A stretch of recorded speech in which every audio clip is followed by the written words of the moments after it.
နှစ်လီနှစ်ပါးတင်မြောက်စားနေစုလျားမသွေနှစ်ပြားရှူရကလေးဆွဲဟာဆက်ခါဆက်သူမပြတ်ကြည့်ယူဒီစဘူးတွင်မတူခန္ဓာအောင်စုလျား၍နှစ်ပါးမောင်နှံဘိတ်သိက်ခန်းတော်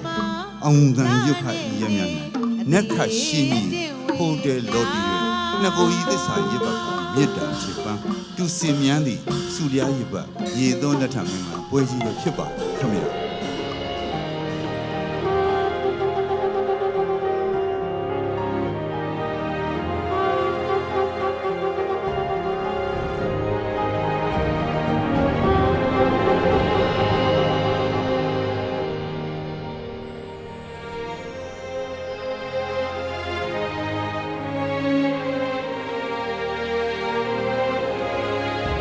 ရင်တွင်ပဒမြ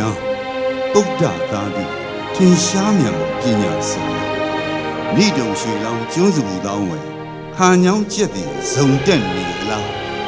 ထဲပြမေအခါရာဇယူပမင်္ဂလာတို့သားမောင်မာကသူအားနှင့်ယရနာဒီတ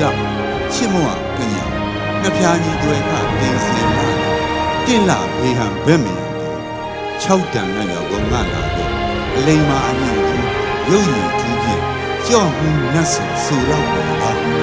တဲ့အိမ်တွေကဒီတခုပြင်မင်္ဂလာတို့သမီးမိုက်ကြီးစင်တန်စူရည်ပါဘိသိက်မင်္ဂလာပွဲတော်စီရင်ပါချိန်ခါရင်းရောပြည့်မြတ်လက်ခရှမ်းဒီမပန်းစီမှာကြံကြီးတင်းတင်းကတန်တော်ဝင်းကဇေယတုအောင်ကိုချီရင်ငွေကြီးတော့